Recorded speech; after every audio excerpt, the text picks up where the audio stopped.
Նիստեր են գումարել ազգային ժողովի մշտական հանձնաժողովները։ 2026 թվականից փուլային տարբերակով Հայաստանում կներդրվի առողջապահության համապարփակ ապահովագրության համակարգ։ Փաթեթը լինելու է կանխարգելիչ հիվանդությունների վաղ հայտնաբերման մի շարք ծրագրերով եւ ներառելու է բուժման ընդգրկուն ծառայություններ։ Կառավարությունը առաջարկում է փոփոխություններ կատարել հիպոթեկային վարկավորմամբ կնքվող պայմանագրերում։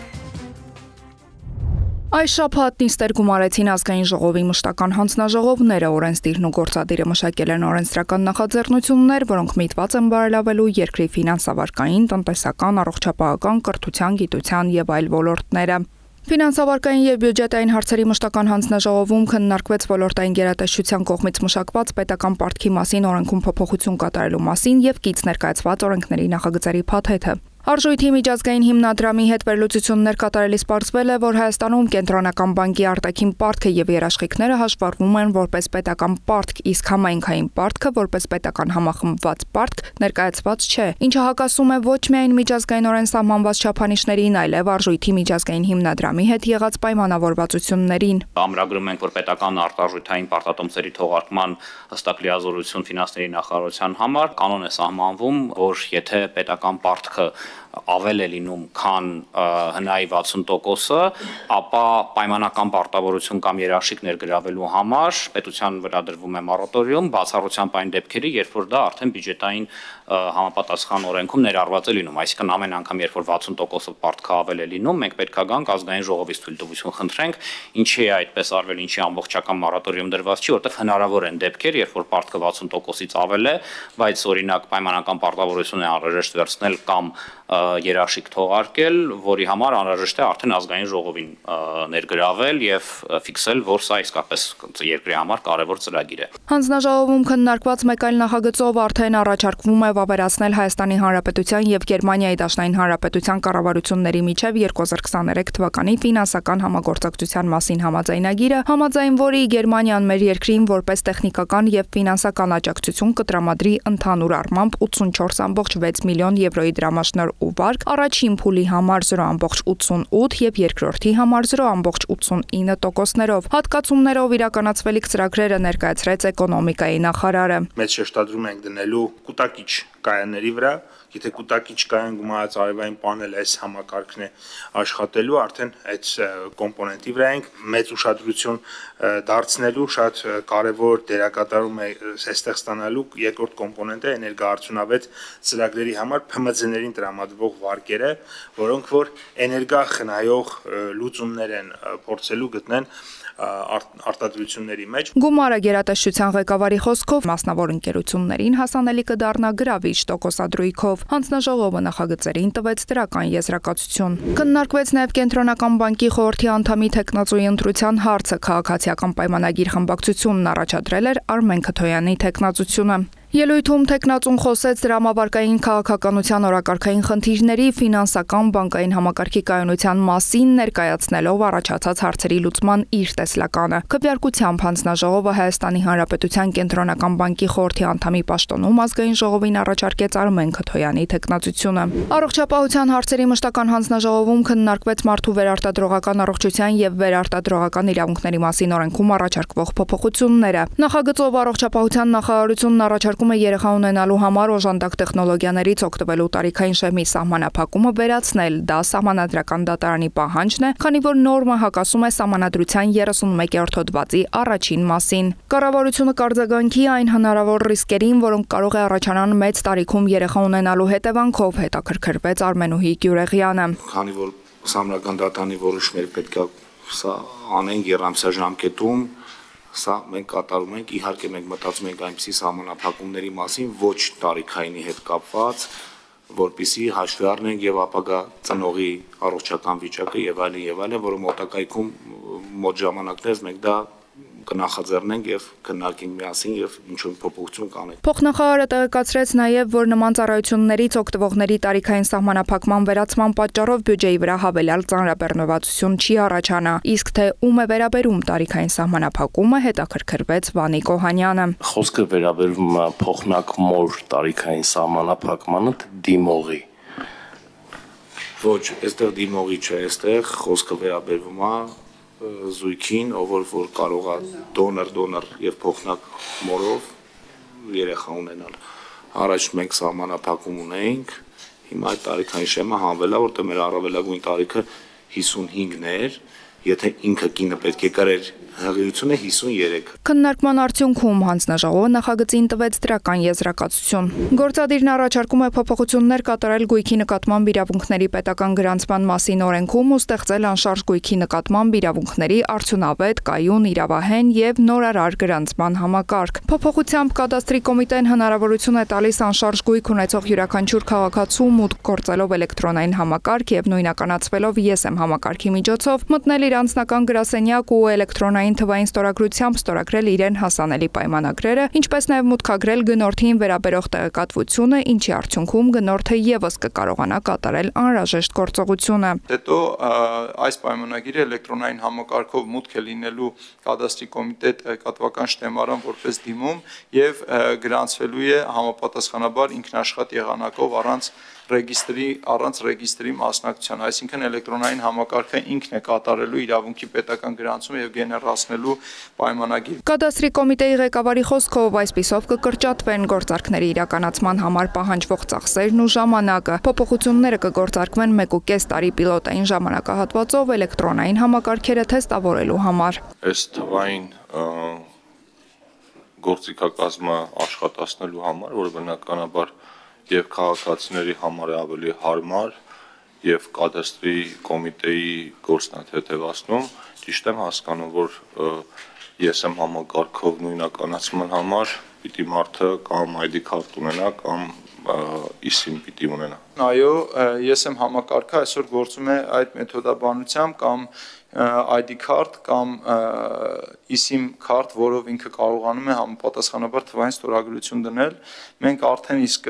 ինտեգրել ենք, տեստավորել ենք այդ ամեն ինչը, մեր բազաները աշխատում են առանց որևէ խնդրի։ Մեր երկրում հնարավոր կլինի հիպոթեկով գույք գնել հեռավար եղանակով առանց նոտարական վավերացման եւ ֆիզիկապես ներկա լինելու։ Այդ նպատակով գործադիրն առաջարկում է լրացումներ կատարել Հայաստանի Հանրապետության քաղաքացիական օրենսգրքում ու գույքի նկատմամբ իրավունքների պետական գրանցման մասին օրենքում։ Մենք հետևողաբար զարգացնելով անշարժ գույքի շուկան պարտավոր ենք ներդնել այնպիսի թվային գործիքակազմեր, որոնք այսօր առկա են առաջադեմ շուկաներում եւ որոնցից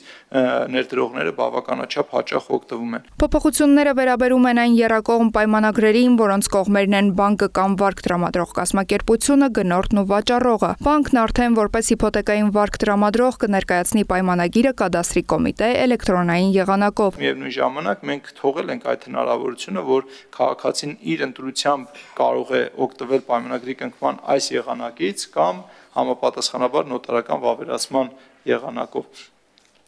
Սրա վերաբերյալ այս օրենքի հաստատումից հետո կառավարությունը պետք է սահմանի համապատասխան շաբլոն պայմանագրի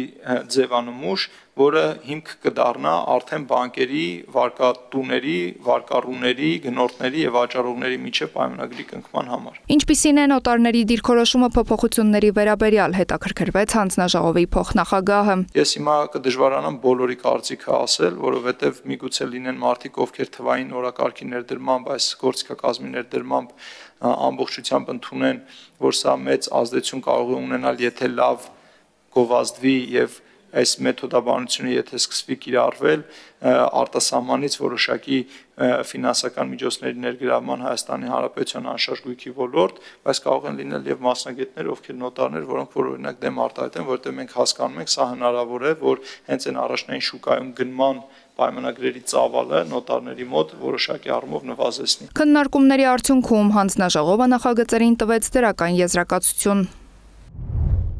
Ազգային ժողովի քաղաքացիական պայմանագիր խմբակցության падգամավորներ Թագուհի Ղազարյանի եւ Սիսակ Գաբրիելյանի հեղինակած տեսալսողական մեդիայի մասին օրենքի նախագծով առաջարկվում է հանրային հեռարձակողների պարտադիր նվազագույն քանակը 3-ից դարձնել 2։ Պետական միջոցների հաշվին հեռարձակվում են հանրային հեռուստաընկերությունը, լրատվական ալիքն ու շողակաթ հեռուստաընկերությունը։ Օրենքի 22-րդ հոդվածի 2-րդ մասը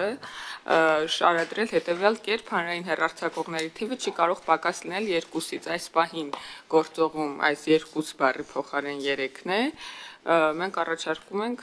ավելի մեծ ճկունություն տալ կառավարությանը եւ հանրային հեռարձակողի խորհրդին, այսինքն 2-ից ավելի կարող է լինել, բայց 2-ից պակաս չի կարող լինել, սա է առաջարկը օրենքի։ Օրենքի նախագծի փոփոխությունը Հայաստան խմբակցության падգամավոր Լիլիթ Գալստյանի կարծիքով քաղաքական նպատակ ունի։ Ակնհայտ երևում է եւ դուք էլ չեք թաքցրել իդեպ հանրային հեռուստաընկերությամբ հայտարարելով, որ ձեր թիրախում առանց հետևեթանքների, ես նույնիսկ ձեր բառն եմ հիշում, դուք ասացիք, որ առանց հետևեթանքների ուզում եմ հրապարակային ասել, որ սա հենց ուղղված է շողակաթ հեռուստաընկերությանը։ Օրինագծի համահեղինակ Գիտության, կրթության, մշակույթի, սփյուռքի, երիտասարդության եւ սպորտի հարցերի մշտական հանձնաժողովի նախագահ Սիսակ Գաբրելյանի խոսքով այս պահին կա 5 հաճախականություն կամ ալիք, 2-ը ռադիոյում, 3-ը հեռուստատեսությունում։ Մենք ընդհանրապես ասում ենք, որ հարգելի քաղաքացի, դու այլևս կամ հարգելի պետություն, հարգելի կառավարություն, դու պարտավոր չես քաղաքացիների վճարած հարկերով պահել առնվազն 3 հանրային հեռարձակող։ Պահիր առնվազն 2, կուզի 6 պահի, թող պահի, բայց այդ ժամանակ դու կբերեք, կարող եք կամ բերել օրենքի նախագիծ, ասել ոչ թե առնվազն 2, այլ առավելագույնը 2։ Կառավարությունը նախագծի առնչությամբ առարկություններ չունի, հանձնաժողովը նախագծին տվել է դրական եզրակացություն։ Ազգային ժողովի տարածքային կառավարման, տեղական ինքնակառավարման, գյուղատնտեսության եւ շրջակա միջավայրի պաշտպանության հարցերի մշտական հանձնաժողովի նիստում քննարկվել եւ դրական եզրակացություն է ստացել կլիմայի մասին օրենքի նախագիծը կից օրենսդրական փաթեթով։ Օրենքի նպատակն է իրավական հիմքեր ապահովել ջերմոցային գազերի արտանետումների կրճատմանն ուղղված գործողությունների պլանավորման եւ իրականացման համար, համաձայն Հայաստանի Հանրապետության միջազգային պարտավորությունների եւ հանձնառությունների, կլիմայի փոփոխության, հարմարվողականության, պլանավորման եւ իրականացման համար։ Ներառյալ կլիմայի փոփոխության, հետևանքներից բնակչության, տնտեսության եւ ենթակառուցվածքների պաշտպանությունը եւ դրանց դիմակայունության ամրապնդումը։ Առողջ հասարակություն ունենալը պետության կայունության առաջընթացի զարգացման ու ապագայի համար կարևոր պայման է։ 2026-ից փուլային տարբերակով Հայաստանում կներդրվի առողջապահության համապարփակ ապահովագրության համակարգ։ Նպատակը մեկն է ունենալ առողջ ազգաբնակչություն։ Համակարգի կայացման համար պետությունը ներդրել է ֆինանսական լուրջ միջոցներ հատուկ խմբերի քաղաքացիների համար։ 26 թվականի հունվարի 1-ից ներդրվելու է առաջին փուլը, որի մեջ ընդգրկվելու են մինչև 18 տարեկան բոլոր երեխաները, 65 եւ ավել տարիքային խմբի մեր հայրենակիցները եւ 18-ից մինչև 65 տարեկան առաջի, երկրորդ, երրորդ խմբի հաշմանդամները եւ անապահովության նպաստ ստացող մեր քաղաքացիները գումարը ամբողջությամբ վճարելու է պետությունը։ Շատ կարևոր ռեֆորմ է եւ ես կարծում եմ, որ սա կլինի այն փրկարար օղակը մեր հանրության համար, ովքեր կկարողանան գնալ հիվանդանոց բուժումներ ստանալու եւ չմտածելու որտեղից հայթայթել գումար։ Մեկնարկային փուլից հետո ըստ առաջարկվող նախագծի ապահովագրության շահառուկը հանդիսանան նաև ամսական 200,000 դրամից ավելի եկամուտ ունեցող քաղաքացիները։ Առողջապահական փաթեթը լինելու է կանխարգելիչ, հիվանդությունների վաղ հայտնաբերման մի շարք ծրագրերով եւ ներառելու է բուժման ընդգրկուն ծառայություններ։ Հիմա նախարարությունը տարեկան քաղցկեղի բուժման համար քիմիոթերապիայի դեղերը տրամադրում է 300,000 դրամի սահմաններում։ Այդ 300,000 դրամը ապահովագրության շրջանակներում դառնում է 1,200,000։ Տարիների ընթացքում բազմաթիվ փորձեր ու մշակումներ են արվել համապարփակ ապահովագրության համակարգ ունենալու համար, բայց հաջողություն ներդրման տեսանկյունից չի արձանագրվել։ Այսօր արդեն կա քաղաքական հստակ որոշում ու պատասխանատու օղակների համատեղ աշխատանքի արդյունքում փաթեթը բերվում է վերջնական տեսքի։ Հայաստանի քաղաքացիներն ըստ խմբերի կդառնան առողջապահության պարտադիր համակարգի շահառուներ։ Առողջապահության համապարփակ ապահովագրության համակարգի ներդրման տեսանկյունից կառավարության հետ կա լիակատար կոնսենսուս, նշում է падգամավորն ու հավելում։ Աշնանային նստաշրջանի ընթացքում փաթեթն ամբողջությամբ կքննարկվի համապատասխան հանձնաժողովների կողմից, որովհետև սա մի հանձնաժողովի հարց չէ մենակ։ Ինչպես նշում է падգամավորը, քննարկումներ կլինեն նաև խորհրդարանական լսումների ձևաչափով։ Առողջապահության համապարփակ ապահովագրության համակարգը կգործի հաջորդ տարվանից եւ 3 տարվա ընթացքում աստիճանական կարգով շահառու կդառնան Հայաստանի Հանրապետության բոլոր քաղաքացիները։